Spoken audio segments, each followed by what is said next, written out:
Hey everyone, today we would like to introduce you to the Wee House, an extrovert home in Surat, Gujarat. Designed by the Bricktails, this is the story of a house with multiple outdoor spaces to relax and unwind. Let me give you quick specs. Spread across a plot area of 20,000 square feet, the bungalow has a built-up area of about 3,000 square feet. Overlooking the adjacent lake, the house is surrounded by an abundance of landscape and large gathering areas.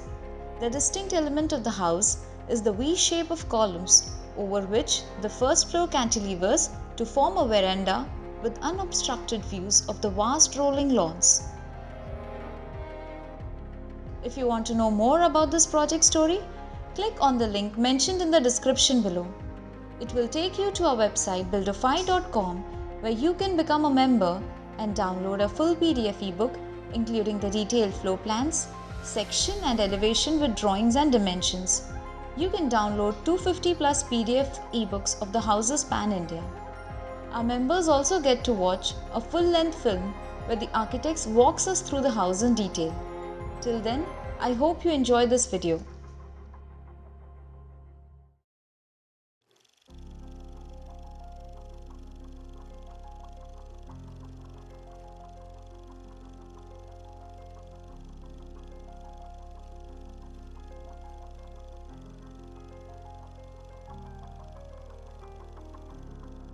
Being a second home, the main priority was to enhance a life which is more outdoors, which is not inwards, which is like literally impossible in the dense fabric of the city.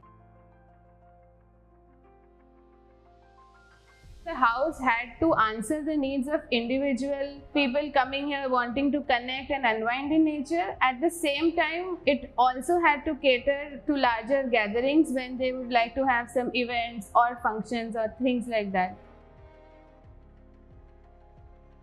So it's basically a 3,000 square feet house sitting on a 20,000 square feet of land. We took only 15% of the ground coverage and the rest of the area was left as garden and landscaping. We decided to strategically place the ground floor block near the entrance such that the plot itself is divided into two parts. So the clients wanted a garden that is private, which is not revealing itself right when you enter. The initial front part of the ground floor is the living and where all your public spaces come. And the back side is actually that houses your bedrooms and the services.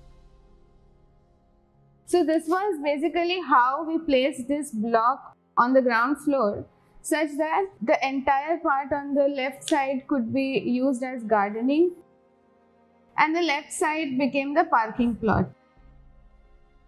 Sitting on this block is the first floor block, so it's 90° on this ground floor block. It literally floats like a huge mass on top of this, due to which we had a very great possibility to have a veranda space, like a huge covered veranda space right here, the opening towards the garden area. Now to be able to do that, the challenge that we face that how to have such a huge space without having the structural hindrances of columns. The most striking element of this house is this V-shaped column that we devised, where this entire block of the first floor is cantilevered on this, such that it gives you like a very unobstructed view of these gardens on one side and of the water body coming on the back side of this block. So when you are entering the site, there is a small passage that connects the entrance towards this larger garden. When you are entering through the main door, you only see a glimpse of these champa trees which are placed right here. So the whole transition from this cozy entrance to opening towards this large garden, this vast landscape, is almost very dramatic.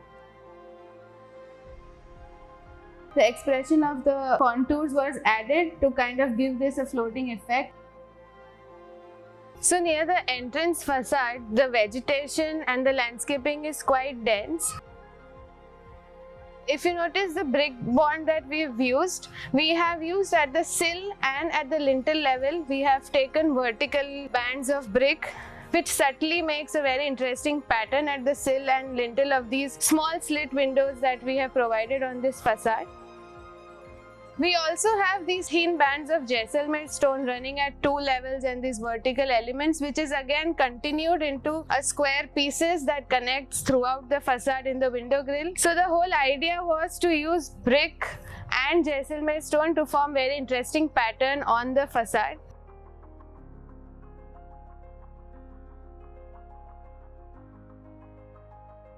So the staircase from the ground floor leads you to this family lounge area on the first floor. It's like an informal family space which opens up into this huge terrace on the front.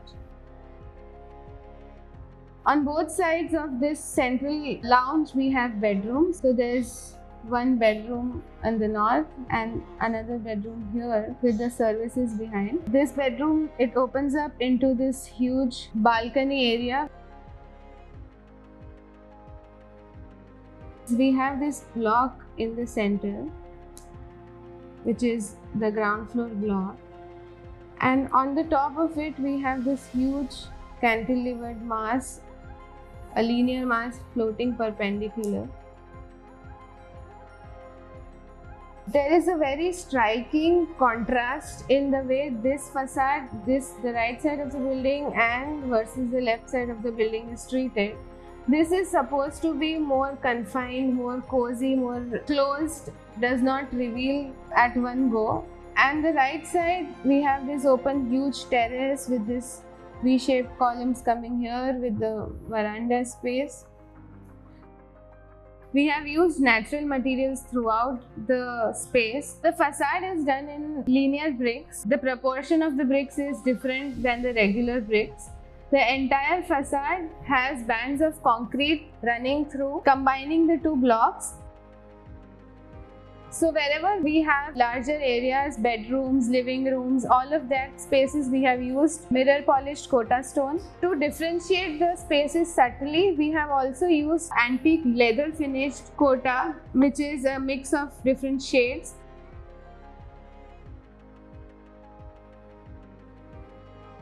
With this project, a very important aspect was to achieve simplicity. Initially, you would want to have this, you would want to have so many different kind of elements, so many different kind of materials.